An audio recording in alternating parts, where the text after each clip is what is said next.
Wala pong gustong maglihis sa usaping flood control. Ako nga po, very passionate po ako dyan, mulat sa pool. Wala po kayo rito. Ako po'y talagang lumalaban sa korupsyon. Nagtataka po kami, ang taong bayan, hindi nyo man lang pinatawag si Yusek Bersamin. Nagtataka din po ako. Alam po ninyo ito. Nakiusap, nagpresenta si ex-Governor Chavit Singson. At ipo'y iminungkahi ko po sa inyo. At ang sabi nyo, sige po, sa susunod na pagdinig natin, ay iimbitahan natin siya. Sapagat marami raw siyang gustong ibahagi sa ating pagdinig tungkol sa mga projects sa Ilocos. Ngunit hindi po nyo tinawag. O ito, naka-attach yung draft affidavit ni Governor Chavit Singson. Sino naman ako para tumanggi na ipatawag kung sino man yung resource person? Nagpadala nga siya ng surprise witness. Wala nakakaalam eh. Hindi ko po inawat eh. Hindi ba dapat ipinahayag mo yun eh? Malaking bagay yun. Ibinulgar mo pa nga eh. There are 2 public officials I will reveal this morning. Ganun lang. Ba't hindi mo pinatawag? Kung pinatawag mo yun, malinaw na malinaw, nalagay sana sa transcript. Ganun lang naman ang ibig sabihin eh. Sa mga tweet, iniwasan po, Mr. President, para hindi malagay sa transcript. Pagkatapos ikakatwiran po ninyo. Ang dami pong tumuturo sa pangalan ni Martin Romualdez. Inimbita po ninyo, hindi dumating, nakiusap ako, naimbitahan uli. Ang sabi po ninyo sa magitan ng inyong interview, kung pupunta siya rito, welcome. Kung hindi siya pupunta, wala tayong magagawa because of interparliamentary courtesy. Hindi po karaniwang pagnanakaw ang nangyari sa kasaysayan ng ating bansa. Hindi po ba ninyo naiisip, mismong kabang bayan ang tumagilid pagkatapos magtatago kayo sa prinsipyo o doktrina ng interparliamentary courtesy? Kung ako po ang chairman ng Blue Ribbon Committee, Mr. Chair, hindi ko po igagalang interparliamentary immunity sapagkat ang pinag-uusapan dito ay interes ng mamamayan. Huwag po tayong magtago kung saan-saan. Sinabi, hindi po ninyo alam, sasabihin ko sa inyo. I don't need to know, Mr. President. I'm not interested. Hindi po kayo interesado sa isang bagay na napaka-importante sa ating bansa? Hanggang ngayon, hindi ma-drawing ang West Philippine Sea. Hindi kayo interesado? Hindi po ako interesado sa sinasabi ninyo. Maring hindi po kayo interesado sa sinasabi ko. Ngunit ang sasabihin ko, interesado ang buong Pilipinas sapagkat ito, dito nakasalalay po kung sino nagsasabi ng totoo. So ayaw po ninyong malaman ang totoo, Ginoong Lacson? Unang-una, ako po yung nagtataka, Ginoong Pangulo, pagka po pala si Senator Ping Lacson ang magdi-deliver ng privilege speech wala pa po tayong nate-take up na kahit ano. Siya pala'y masyadong special dito sa chamber natin. Kasi po, pagka kami, lalong-lalo na ako, minsan patatapusin na lahat muna. Aabot po ng halos alas 7 hanggang alas 8 ng gabi. Kaya kung minsan po, pag ako nag-deliver ng speech, wala na si Senator Lacson. Ganun po pala siya ka-importante. Majority Leader, I think you should answer that particular Yes, Mr. President, statement.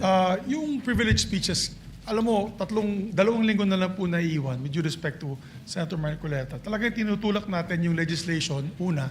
Yung privilege speeches, we put always, and it's been a practice in the past, in the tail end of the discussions, because the privilege speeches can take up a lot of time. Yung nangyari po kasi kahapon, sa speech ni Senator Marcoleta, with due respect to the 2 sides, binanggit po niya yung pangalan ni Senator Lacson. So it is obvious that Senator Lacson would like to respond. So usually when it is personal and collective privilege, especially when they're trying to defend themselves, kasi gusto mong i-defend sana ng sarili mo, binibigyan po natin ng pagkakataon. Ang senador na tumayo at any given point in time. Kaya kung sinabi din po sa akin ni Senator Marcoleta kahapon na ito po ay personal and collective dahil galit ako kay Senator Lacson, ginawa kong agad-agad. Pero hindi po niya kwento sa akin ano yung purpose ng kanyang speech. Kaya nung ninapitan niya po ako first speech, binabigyan po natin Senator Tulfo muna. Pagkatapos si Senator Tulfo, Senator Marcoleta naman po. Pero yung laman po ng speech ni Senator Marcoleta ay binabanatan isang membro ng Senado. Obviously, that member of the Senate will stand and defend themselves. We have to give them priority. It goes for any member of the Senate, Mr. President. We will give that privilege to any member of the Senate. Thank you. All right, thank you. Sir President, ang sinasabi ko lamang po ay ngayon ko lang po na nakita ang ganitong special treatment. Hindi ko naman sinasabi, Mr. President, na lahat ay ganito. Kasi po yung yung una pa po bago ito, Mr. President, naalala ko, tinapos muna lahat po ng bisita, pati po yung mga galing sa Southeast Asian Games. At kahuli-hulian nga po, inabot po ako ng alas 8 ng gabi. Yun lamang po. Ngunit gusto ko pong makapagtanong sana sa ating ginagalang na Senador Ping Lacson kung siya po ay papayag. My pleasure, Mr. President. Hindi ko po alam, Mr. President, Your Honor, kung paano ko... Saan ako mag-uumpisa sapagkat hindi ako ang subject matter ng aking deliver na privilege speech kahapon. Kaya kong sagutin at iisa-isahin sa inyo, ngunit ang nangyari, parang ad hominem ang nangyari. Sa akin po, natutukoy lahat ang inyong privilege speech ngayon, samantalang ang inaasahan ko ay sasagutin nyo yung privilege speech kahapon. Kasi kung ganun pong mangyayari, Mr. President, malilihis na naman po tayo sa inaasahan ng ating mga mamamayan. Dito lilitaw ngayon ang nauna pong mga patakarang nakita ko sapagkat kailanman hindi natin makakalimutan at huwag nating kalimutan na talaga pong nilimas po ang kabangbayan. Yun na po yung gusto nating pag-usapan dito. Kung sasagutin ko po ng isa-isa ang ibinibintang po ninyo sa akin, maliliis na naman po ang pinag-uusapan na kailangan na po ng taong bayan na malaman na po ang katotohanan. Sino po ang may pakana? Sino po ang mga mastermind sa nangyaring nakawan sa ating kabangbayan? Ito po ay hindi pangkaraniwang pagnanakawan, Ginoong Pangulo. Yun po ba ang gusto niyong mangyari, Ginoong Ping Lacson? Negative po. Sigurado hindi po yun. Bakit Kayo po- po naglilist, sino pa po nagsimula nito? Nung Bakit una pong po- privilege speech ninyo, hindi ko na sinagot kasi ayoko magkagulo. Pero enough is enough. Kahapon, nanonood ako sa aking opisina, gusto kong bumaba, kaya lang malalim na ang gabi at ayoko maabala yung trabaho sa Senado. Kaya nagsabi ako sa ating Senate President at ito'y na-manifest niya kahapon, narinig ko, na I was told na sasagot ako ngayong araw na ito. Wala pong gustong maglihis sa usaping flood control. Ako nga po, very passionate po ako dyan, mulat sa pool. Wala po kayo rito. Ako po'y talagang lumalaban sa korupsyon. Pagdating sa national budget, pagdating sa lahat ng usapin, hindi nyo po matatawaran ang aking hangarin, maituwid ang lahat ng katiwalian dito sa ating bansa dahil hindi po tayo muusad. Pero enough is enough. Patuloy po kayo sa pag-atake sa akin. Balikan nyo po, res ipsa loquitur. Andiyan po lahat eh. Wala po ko inimbento. Salita nyo po lahat yan eh. Sabi niyo, iniinsulto ko kayo. Sagutin nyo po. Totoo po ba o hindi yung ating napanood sa mga video? Totoo po ba o hindi yung aking mga binanggit? Tapos na po kayo. Tapos na po. Kasi po ganito May I suggest that the two gentlemen address the chair instead of addressing each other. Sorry, Mr. President. Pagpaumanhin po ninyo, Ginoong Pangulo, ngunit nakakalimutan po ng ating Senator Ping Lacson na siya po ang nagumpisa sa ngayon lang. Ako rin po ay defensor ni Vizcaya. Palagi niyang ipinipilit yon. Hindi niya makalimutan ang sinabi ko na nung ako po ay nasa Blue Ribbon Committee, tungkulin ko po kasi na ipaglaban ang sino man, witness man siya, resource person, siya po ang kauna-unahan na nag-apply ng Witness Protection Program. Sa aking palagay po, nung panahon na yon, ay kakailanganin namin siya sapagkat mga pangalang malalaki ang dapat na makuha natin. Hindi naman siya, ang ibig ko sabihin, si Vizcaya po ang mismong nagbigay po ng kanyang kagustuhan. Nung una po, Mr. President, ayaw ko nga maniwala sa kanya. Kaya sinabi ko sa kanya, gumawa ka ng sulat, kahit sulat kamay, para sa ganun, walang masabi ang iba na parang ako pang nag-initiate sa'yo dahil hindi kita kakilala. Kailangan malaman muna natin kung ano ang laman ng iyong testimony. At kailangan ma-determine natin kung talagang meron kang may kukontribute na mga pangalan. Kasi importante na lumitaw ang mga pangalan ng mga taong talagang utak ng pagnanakaw na ito. Yun po ang pinag-umpisahan nun eh. Dahil mabigat ang kanyang gagawin, Mr. President, nakita ko sa kanyang pagkagustuhan na siya sumailalim sa Witness Protection Program. Kinilala ko naman yun, Mr. President. Malalagay nga sa alanganin ng buhay niya. Yun po naman yung nakalagay sa batas eh. Bakit ngayon akusahan ako na ako pa ang nagdidepensa sa kanya? Nandun naman po sa batas eh. Kaya nga po, nang ipilit po ng ating DOJ Secretary na pinipilit niya magkaroon ng restitution, sinabi ko, huwag mong gagawin yan. Wala naman sa batas yan eh. Ipipilit ninyo sa pamagitan ng memorandum ninyo na kahit wala sa batas para siya maging katanggap-tanggap na witness protection program witness, eh gagawin ninyong mag-restitute siya. Wala po sa batas yun, Mr. President. Yun po yung nilalaban ko. Kung napagkamalan niya na dinidepensahan ko, hindi po pwede yung ganun, Mr. President. So ngayon, hanggang ngayon, pati ba naman ng asawa ko na independent director, kakalantariin pa rito. Saan ba natin pag-uumpisa ng pag-uusap na ito? Pagkatapos, ipipilit na naman ninyo yung Kalayaan Island Group. Ano po ba patakaran dito, Mr. President? Ginoong Lacson? Kailangan bang samot-samot ang gagawin mo para sa isang privilege speech? Kayo po'y matagal na sa Senado. Alam ko po, kabisado nyo yung patakaran dito. Ang isang privilege speech nakatutok lang sa isang subject matter.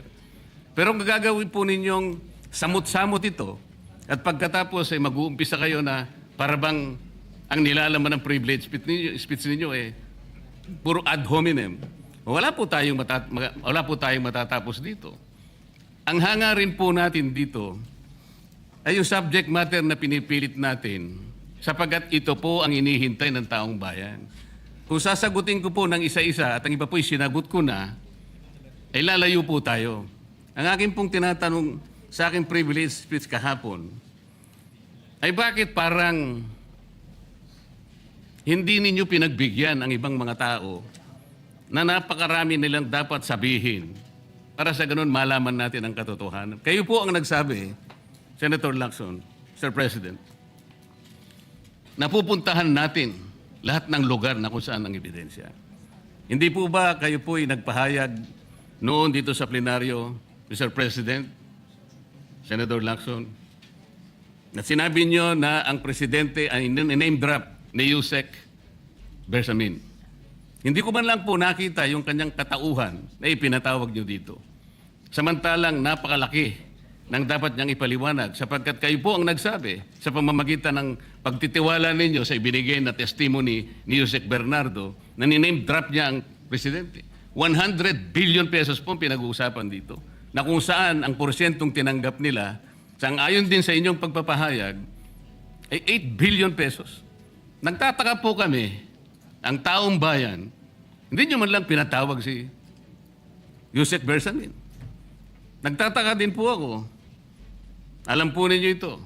Nakiusap, nagpresenta si ex-Governor Chavit Singson. At iminungkahi ko po sa inyo. At ang sabi nyo, sige po, sa susunod na pagdinig natin, ay iimbitahan natin siya. Sapagkat marami raw siyang gustong ibahagi sa ating pagdinig tungkol sa mga project sa Ilocos. Ngunit hindi po niyo tinawag. Yun po yung pinagtataka. Ito po yung gusto ko sanang sagutin ninyo. Sa akin po, wala nang kwenta kahit na ako'y patutsadahan ninyo na ganito ako, ganito kami, ganyan. Hindi na po mahalaga sa akin yun eh.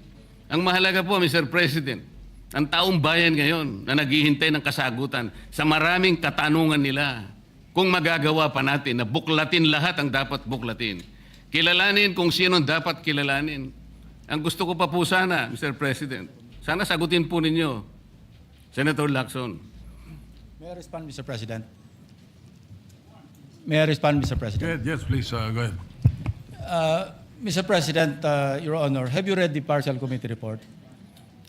Ganito po ang nangyari, Mr. No, have you read President. the partial committee report? That is my question, Mr. President. Binasa ko po, ngunit hindi ko po magawan ng paraan kung paano ko po itatrato. Kasi kahit na po ganun ang nangyari, tiningnan ko po eh. Kaya lang, sabi ko sa mga staff ko, nung mag-meeting kami, bakit ka ako wala man lang pirma ito? Ito po italiwas po sa inyong ipinahayag kahapon. Sinabi nyo rito, If I may be natanggap allowed, ko. Mr. President. Patapusin niyo muna ako para may paliwanag ko kung bakit hindi man lang ako sumagot sa inyo dito sa ibinigay niyong material na ito. Kasi sinabi po ninyo, for one, I have it on record that his office already received a copy of the BRC Parcel Committee report as early as February 11, both hard and soft copies, but he has not signed it, even with I dissent remark. It follows that as chairman, I was first to sign before routing the same contrary to his claim that I did not. Kahapon lang po namin nakita ito, Mr. President. Pero hawak ko po dito yung pinrint naming kopya na nakuha lang namin sa isang link sa PDF document. Kami lang po nagprint nun. Wala pong pirma. Mr. President, we assume that it came from the office of Senator Lacson or probably from the Blue Ribbon Committee. I would not assume otherwise. So sabi ko, kung walang pirma ito, wala man lang covering letter, ano bang gagawin namin dito? Gagawin ba nating banderitas ito?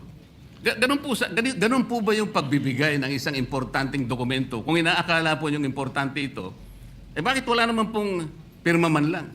Sa akin So palagay, hindi po ganun ang pagtrato sa amin bilang miyembro ng Blue Ribbon Committee. Dapat man lang sana, kahit na inisya nyo lang po at meron siguro kayong instruction doon, anong gagawin namin dito?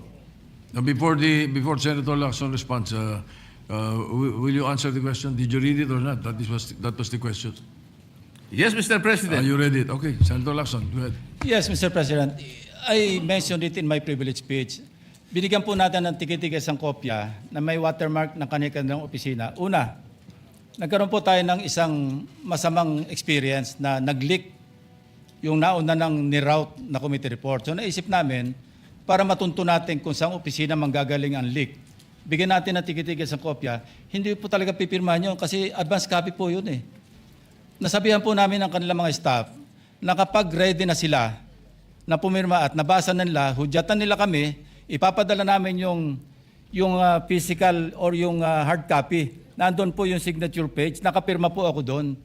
Hindi ko po pwede ikalat yun nang wala akong pirma kasi ako yung chairman. Hindi niyo po narinig yung aking paliwanag sa aking privilege speech na talagang walang pirma yung aming ikinalat sa bawat miyembro.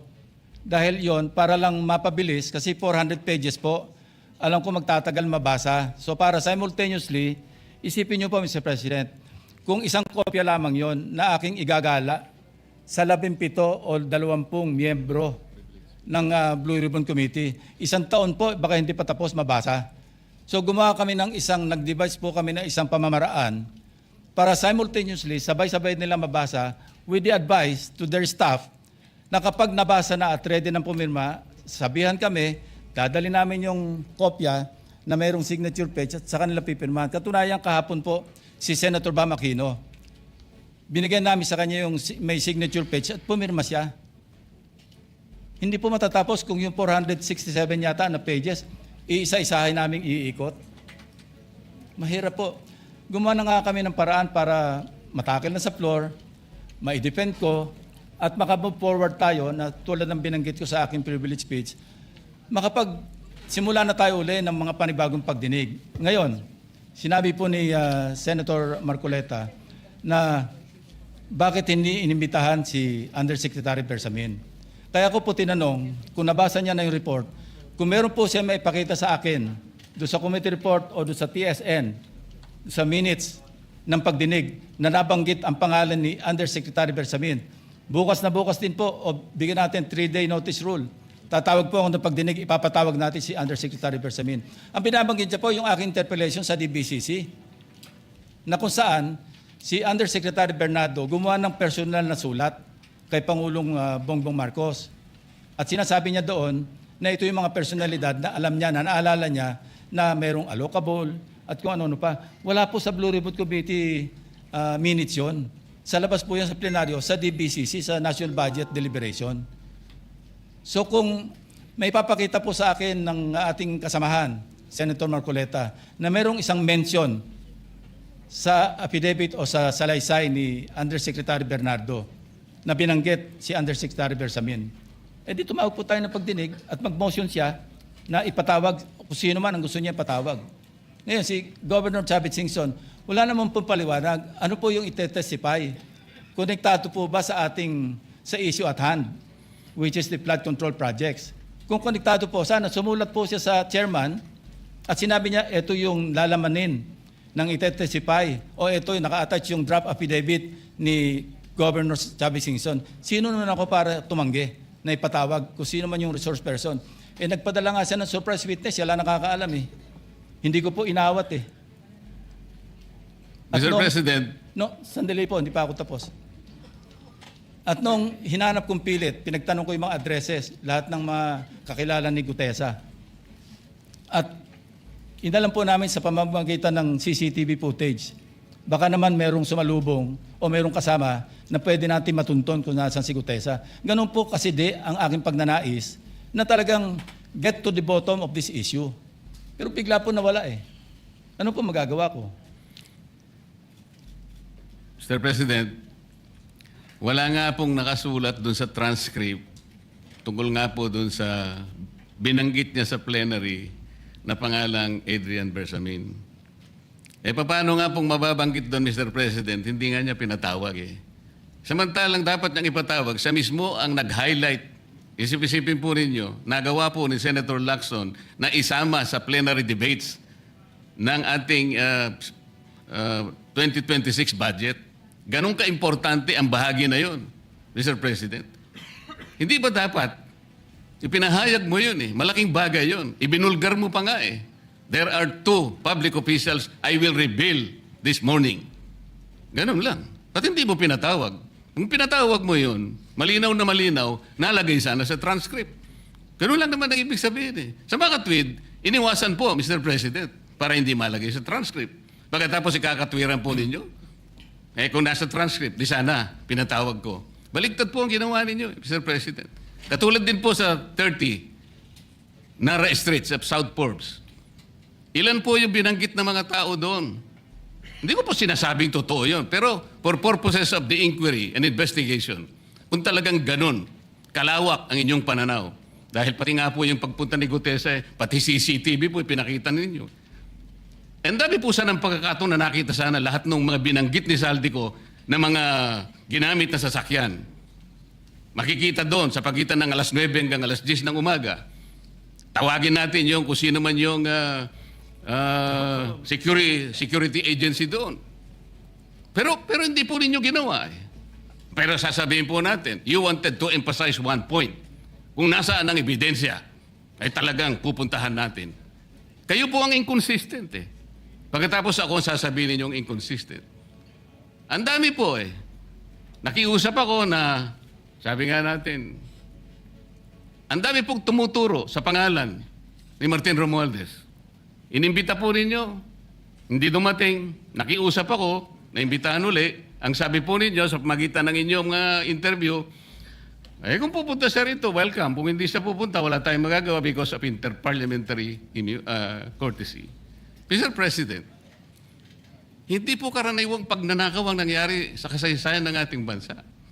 Hindi po ba ninyo naiisip, mismong kabang bayan ang tumagilid, pagkatapos magtatago kayo sa prinsipyo o doktrina ng interparliamentary courtesy? Kung ako po ang chairman ng Blue Ribbon Committee, Mr. Chair, Mr. President, hindi ko po igagalang interparliamentary immunity sapagkat ang pinag-uusapan dito interes ng mamamayan. Huwag po tayong magtago kung saan-saan. Sinabi po ninyo, Mr. President, Senator Lacson, yung Apostille Convention. Hindi ba pinahayag po ninyo sa isang pag-i-interview ninyo na kung si Saldico lamang ay makakuha ng isang subscribe statement, kahit sa Zoom lang, ipatatawag namin siya. Bakit hindi po ganun ang ginawa ninyo? Pwede naman siyang mag-Zoom pagkatapos na magkaroon ng apostille sworn statement. Bakit hindi po ninyo ginawa? Meron naman pong Zoom eh. Natatakot yung tao. Nanganganib ang kanyang buhay. At palagay ko naman, nanganganib nga talaga. Iintay pa po ninyo na humarap sa inyo? Pwede naman ang Zoom eh. Kung talagang gusto nyong tuntunin ang lahat ng mga ebidensya na dapat nating puntahan. Ito po yung pinupunto ng aking privilege speech kahapon eh. Hindi ko nga po alam na kapag ako po ang magdi-deliver ng privilege speech, Mr. President, palagi po kayong nawawala. Kasi nga, nasa bandang huli na po ako eh. Pero kung talagang gusto nyo lamang, alam nyo naman nasa agenda po natin kung sino po ang tatayo para mag-deliver ng privilege speech eh. Ayoko pong isipin na sinasadya ninyo. Ngunit narinig naman po ninyo eh. Mr. President, pagkatapos isasama yung Kalayaan Island Group, ano po ba talagang pinag-uusapan natin dito? Yung kapakanan ng bayan, pinipilit po nyong pinagtatanggol ko ang China. Sa March 12 po, Mr. President, Senator Lacson, sana po may panahon kayo sapagkat ipinatawag ko sa magitan ng isang resolution at ito po ay alam na ni Senator Erwin. Pinatawag ko po ang NAMRIA pinatawag ko po ang Philippine Coast Guard, Philippine Navy, ang DFA, pinatawag ko rin po si Justice Carpio at saka yung professor sa UP. At kung sino man po ang interesado, pero once and for all, malaman po natin dito kung sino ang sinungaling, kung sino ang makatsina, kung sino ang nagagaling-galingan at nagpapanggap na expert in international law. Sana po, Senator Lacson, nandun po kayo. Mr. President, may we hear from the chairman of the Foreign Relations Committee because his name was mentioned. May I just confirm if indeed he will call for a hearing and invite those people mentioned, Mr. President? With due respect. Well, as requested, if you would like to respond, Senator Erwin Tulfo. Thank you, Mr. Chair. This morning, I have received a letter from the Department of Foreign Affairs citing that they cannot attend, including NAMRIA, Mr. Chair, and we have already written to the various chiefs of staff of the members of the Committee on Foreign Affairs. They cited, including NAMRIA, that they cannot attend because of the fact that it is a matter of national security, Mr. President. And I also have a copy that will be sent to your office, Mr. President. The reason given by NAMRIA, the Armed Forces of the Philippines, and the Department of Foreign Affairs, Mr. President. In other words, Mr. President, the gentleman from Pampanga and Tarlac is confirming something that is not confirmed. Mr. President, that is too much of a statement. Kausap ko pa lamang ang chairman at kaming dalawa po nagkakausap at niremind pa nga ako yung mga nakarang araw na, March 12, okay ka na. So, ang sabi ko sa kanya, ito po ang dapat nating maimbitahan. Bakit naman po nagkaroon ng issue sa national security ang pagdinig tungkol sa usapin sa West Philippine Sea? Mr. President? Ito na naman po ba ay patakaran para ilihis na naman? Hindi po pag-uusapan dito kung ano-ano mang klaseng teritoryo pag-uusapan dito. Ang pag-uusapan lang natin ay yung masigalot na pinalalaki nila at hindi nila maintindihan na walang kamatay ang West Philippine Sea.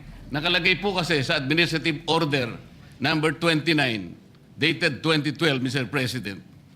14 na taon nang nakararaan, minanduhan mismo ang NAMRIA at ang DFA na mag-submit ng mapa at mga charts sa opisina ng United Nations General, as UN Secretary General, at inotify ang lahat ng international organizations katulad ng IHO. Ano po bang ibig sabihin nun, Mr. President? Alam po ba ito ni Senator Lacson, yung Administrative Order number 29? This is something between the chairman of the Foreign Relations Committee and the gentleman from Tarlac and Pampanga, Mr. President. Hindi po, tinatanong ko po kayo. No, kasi, I don't know Administrative Order number 29. Mr. hindi po ninyo alam, sasabihin ko sa inyo. I don't Ulitin need to ko. know, Mr. President. I'm not interested. Hindi po kayo interesado sa isang bagay na napaka-importante sa ating bansa? Hanggang ngayon, hindi ma-drawing ang West Philippine Sea. Hindi kayo interesado? Hindi po ako rin interesado sa sinasabi ninyo.